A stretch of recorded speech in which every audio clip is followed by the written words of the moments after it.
हे महादेवाचे मंदिर आहे आणि याच्यामध्ये ही प्राचीन शिळा आहे. इंग्लिशमध्ये काहीतरी लिहिलेलं आहे. Hello guys, welcome back again. आणि आज आपण जात आहोत पवना लेक मधील वाघेश्वर मंदिर बघण्यासाठी. तर हे जे मंदिर असते हे वर्षातील 8 ते 10 महिने पाण्याखाली असते आणि जेव्हा पाण्याची पातळी कमी होते तेव्हा या मंदिरात आपण जाऊ शकतो.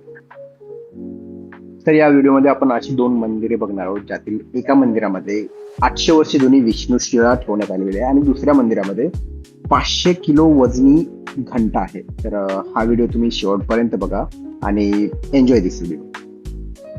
आता आपण वाघेश्वर गावामध्ये आहोत आणि समोर तिकोना किल्ला दिसत आहे आणि या साईडला तुंग किल्ला सुद्धा आहे. या गावामध्ये एक मंदिर आहे. मंदिर नवीनच आहे, पण या मंदिरामध्ये एक प्राचीन अशी शिळा आहे. कदाचित या मंदिराच्या आसपास किंवा या गावामध्ये खोदकाम करताना ती शिळा सापडली असावी. तर मी तुम्हाला ती शिळा दाखवतो. हे महादेवाचे मंदिर आहे आणि याच्यामध्ये ही प्राचीन शिळा आहे बघा. तर ॲक्च्युली ही शिळा भगवान विष्णू यांची आहे, झोपलेल्या अवस्थेतील. आणि त्यांच्या डोक्यावर तुम्ही बघू शकता इथे शेषनाग आहेत आणि हातामध्ये सुदर्शन चक्र आहे आणि त्यांच्या नाभीतून ब्रह्मदेवसुद्धा दिसत आहेत वर इथे या साईडला. आणि त्यांच्या मागे वेटूळ घातलेला शेषनागसुद्धा आहे आणि या साईडला लक्ष्मी माता आहे, ज्या विष्णूचे पाय दाबत आहेत. तर ही खूप सुंदर अशी मूर्ती आहे. मला तरी वाटतं ही मूर्ती खूप प्राचीन असावी. 800 ते 900 वर्ष जुनी असू शकते ही मूर्ती. आणि इथे सुद्धा एक मूर्ती आहे. तर ही भैरवनाथाची मूर्ती आहे. इथे श्वान कुत्रा आहे आणि याच्यावर भैरवनाथ बसलेला आहे. हे बघा, ही शिळा खूपच सुंदर आहे. म्हणजे या मंदिराचे हे खूप मोठे वैशिष्ट्य आहे की हे मंदिर खूप नवीन आहे, आत्ता बांधलेलं आहे, पण याच्यामध्ये ही शिळा सापडलेली आहे.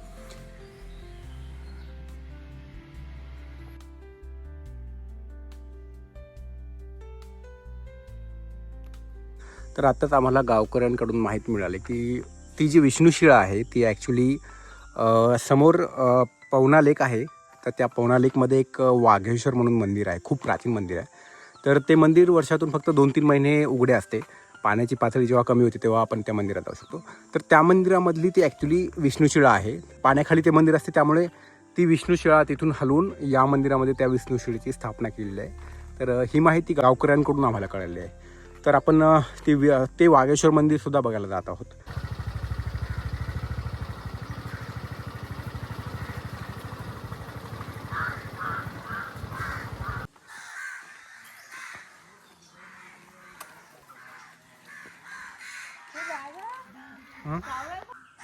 दे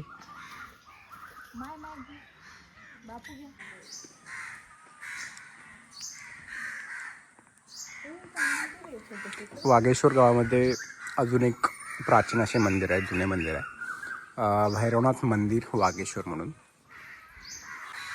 जवळजवळ 200पेक्षा जास्त वर्ष जुने हे वडाचे झाड असेल. आणि त्या साईडला हा पूर्ण पवना लेक आहे आणि याचा पवना लेकचा बॅक वॉटर एरिया आहे. आणि इथून आपण ज्या मंदिरात जाणार आहोत ते इथे मंदिर आहे. हे ते मंदिर आहे इथे. तर आपल्याला तर या साईडने इकडून असं जाऊन त्या मंदिरात जायचं आहे. तर हे भैरवनाथाचे मंदिर आपण बघूया.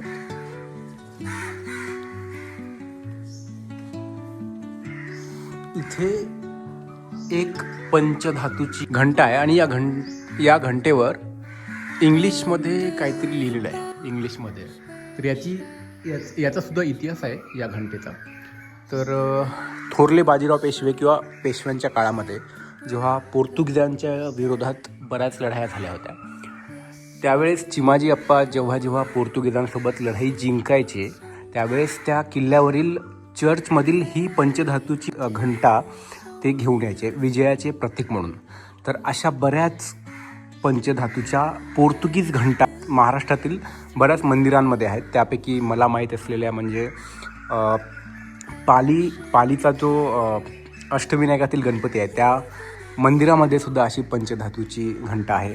त्याचबरोबर वाईमध्ये वाईचा जो मेनवली घाट आहे त्या घाटावर सुद्धा अशी ती आहे. आणि दुसरी सासवडमधल्या मला वाटतं काळभैरवनाथ मंदिरामध्ये सुद्धा पंचधातूची घंटा आहे. इथे बाजूलाच नवीन मंदिराचे बांधकाम सुरू आहे. वाघेश्वर येथे भैरवनाथ मंदिरासमोर सभामंडप बांधणे. ओके, मे बी हे सभामंडपाचे काम सुरू आहे इथे. आणि हे आहे पवना लेक बॅकवॉटर आणि तिथे आपल्याला जायचं आहे. वाघेश्वर प्राचीन वाघेश्वर मंदिर आहे जे पवना लेकच्या पाण्यामध्ये जवळजवळ 10 महिने अंडर वॉटर असतं.